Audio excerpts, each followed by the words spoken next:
गुणनवाद कह रहा है, शिव तत्व कह रहा है,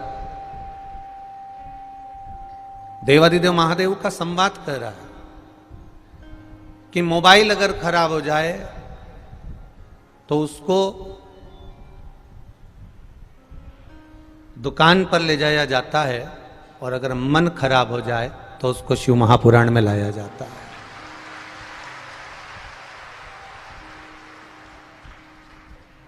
मान लो मोबाइल में कुछ फंक्शन गड़बड़ हो गए, अब कितना जरा विचार करिएगा कि इतना सारा लोग आ गए, इतने सारे भक्त आ गए, तो मोबाइल भी सही से काम नहीं कर रहा। अब इतने सारे भक्त आ गए तो तुम्हारा अच्छे से अच्छी कंपनी का मोबाइल भी काम नहीं कर रहा। उसी तरह आप लोभ, काम, आसक्ति, तृष्णा, वासना जब ये भीतर आ जाते होंगे तो ये मन क्या शिव का भजन कर पाता होगा? विचार करिए, स्मरण करिएगा जरा।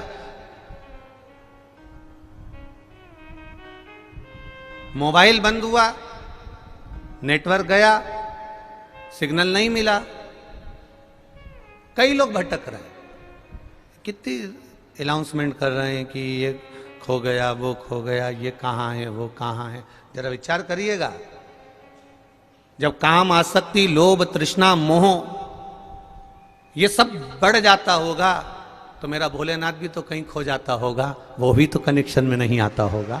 जरा विचार करिए। अब लगा भी रहे हैं तो वो लग नहीं रहा है, अब ढूंढ भी रहे हैं तो वो मिल नहीं रहा है।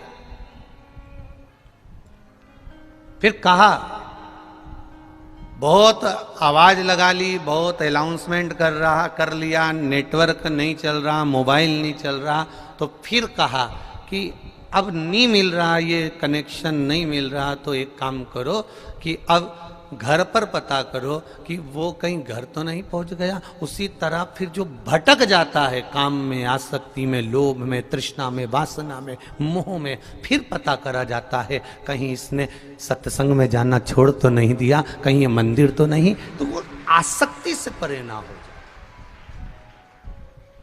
हम उसको पाने का प्रयास, ये रुद्राक्ष महोत्सव केवल हम उसको धारण करने का विषय नहीं है, हम उसको अपने जीवन में उतारने का भी विषय है कि इतना जब जनता बढ़ जाती है, इतनी भक्त बढ़ जाते हैं तो अच्छे अच्छे का नेटवर्क नहीं मिलता। उसी तरह जब भीतर काम, लोभ, आसक्ति, तृष्णा बढ़ जाती है तो मेरे महादेव का भी नेटवर्क नहीं मिल पाता है। कैसे मिलाओगे?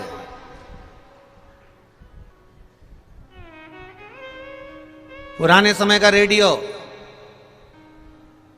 गांव का व्यक्ति पूरे काकड़ में घूमता रहता था, पूरे काकड़ में घूमता था गांव का व्यक्ति, रेडियो को पकड़ कर कान में लगा के सिग्नल घुमाता ही रहता था। आया विविध भारती, दूरदर्शन लगाया, घूम रहा है, सिग्नल बदल रहा है, नहीं मिल रहा, नहीं मिल रहा। चलते चलते अभी जितनी बार उसने रेडियो की आवाज बढ़ाई ने सिग्नल देखा तो सब में आवाज आई उसकी, पे। अब वो सिग्नल नहीं मिला ना तो पे कर रहा। और जैसे ही उसका सिग्नल किसी जगह पर मिल गया उतनी देर में तो आवाज आ गई, विविध भारती आपका स्वागत करती है, आप आए हैं, उसका आनंद। ये सिग्नल है जो मिलना चाहिए। आप आए हो इतनी दूर दूर से, हरियाणा, पंजाब, गुजरात, राजस्थान और छत्तीसगढ़, कहीं महाराष्ट्र, ना जाने कहां कहां से, उत्तरांचल, हिमाचल, जहां जहां से तुम्हारी मर्जी पड़ी, तुम लाखों की संख्या में आए हो। पर निवेदन है, रेडियो का नेटवर्क मिलाकर चलना कुबेर भंडारी से निश्चित है। मिल गया तो आनंद की अनुभूति हो जाएगी। जिसका नेटवर्क नहीं मिला उसके सिग्नल आज भी गड़बड़ है और वो पे ही कर रहा है। और तुम उठा के देख लेना, बहुत सारी चीजें मिलेगी तुमको फेसबुक पर, व्हाट्सएप पे, ये पे करने वाले हैं, सब पे चल रहा है। सिग्नल नहीं मिला। जिसका सही सिग्नल मेरे देव अधिदेव महादेव से मिल जाता है, फिर उसको शिव ही नजर आता है, राम ही नजर आता है, कृष्ण ही नजर आता है। इस व्यासपीठ से हमने एक बात हमेशा कही है, कंकर में शंकर समाया है, शिव कंकर के भीतर समाया हुआ है। उसको प्राप्त करना। इस सिद्धपुर नगर में, सीहोर की धरा पर मेरी पवित्र भूमि इस सीहोर नगर में यदि आप आए हो तो इस सिद्धपुर की इसका नाम सीहोर नहीं था, इसका नाम सिद्धपुर था। सिद्धपुर का मतलब था कि माँ सीवन के घाट पर, जहां से माँ सीवन चालू होती है, जहां विराम होती है, वहां तक के भीतर 108 शिवालय सीवन के तट पर थे। उसका एक एक कंकर शंकर था। उसको पहचानो, उसको जानो।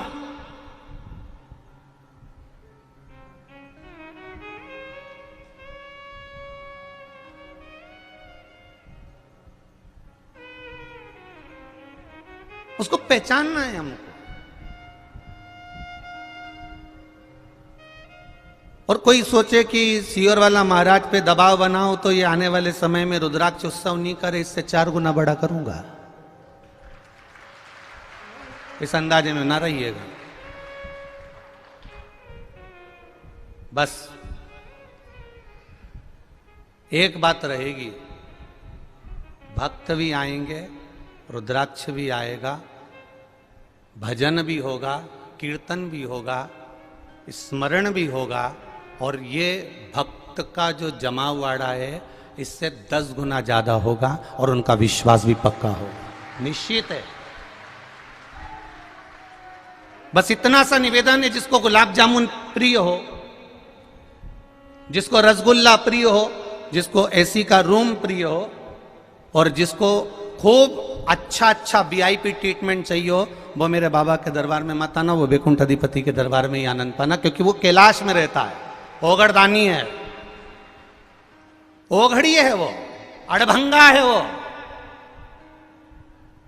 अगर उसको रखना होता तो वैकुंठ मेरे भगवान विष्णु को नहीं देता, अगर उसको रखना होता तो बद्री विशाल मेरे शंकर भगवान का था, नारायण को नहीं देता। वो भी अलमस्त होकर बद्री विशाल में बैठता, वो भी वैकुंठ में बैठता, पर उसने कहा नहीं, वैकुंठ में नारायण रहेंगे, ब्रह्मलोक में ब्रह्मा रहेंगे, मैं मृत्यु लोक में रहूंगा, क्योंकि पृथ्वी का एक एक कंकर में मैं बसा हूंगा। और देवता भी अगर आएंगे तो ऊपर नहीं, ऊपर से नीचे उतर कर आना पड़ेगा, और मुझसे मिलने के लिए, मुझसे जानने के लिए जाना पड़ेगा। ये कंकर में शंकर समाया, उसको पहचानना। लोग कहते हैं सीहोर सीहोर सीहोर, लोग कहते हैं सीहोर सीहोर, सीहोर नहीं है, सीहोर के एक एक कंकर का स्मरण तो करिएगा, एक एक कंकर का स्मरण, उसका भजन, उसका कीर्तन, उसका स्मरण, उसकी अविरल भक्ति धारण तो करो।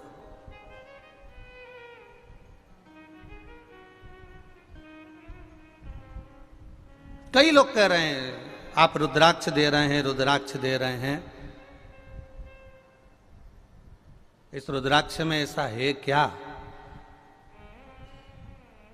जो भोपाल से लेके इंदौर तक गाड़ियां चींटी की चाल से चल रही है?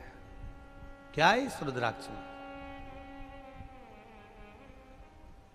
हम उनसे कहेंगे गीता प्रेस गोरखपुर की शिव महापुराण की पुस्तक, पोथी अवश्य खरीदना, शिव महापुराण को अवश्य खरीदना, और एक बार दिल से उस शिव महापुराण की विद्येश्वर संहिता को पढ़ना।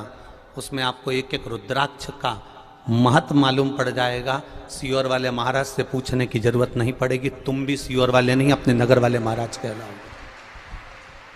स्कंद पुराण को उठाकर पढ़िए कि रुद्राक्ष की महत्वता क्या है, पद्म पुराण को उठाकर पढ़िए कि रुद्राक्ष की महत्व क्या है, गर्ग संहिता को उठाकर पढ़िए कि रुद्राक्ष की महत्वता क्या है, शिव महापुराण को उठाकर पढ़िए रुद्राक्ष की महत्वता क्या है, लिंग पुराण को उठाकर पढ़िए रुद्राक्ष की महत्वता क्या है, नर्मदा पुराण को उठाकर पढ़िए रुद्राक्ष की महत्वता क्या है, देवी पुराण को उठाकर पढ़िए रुद्राक्ष की महत्वता क्या है। एक रुद्राक्ष की महत्वता और एक बेलपत्री के वृक्ष की महत्वता जिस दिन जान जाओगे, अपने घर के पास में 50 बेलपत्री के वृक्ष तुम लगाओगे, जिस दिन जान गए उस दिन लगाओगे।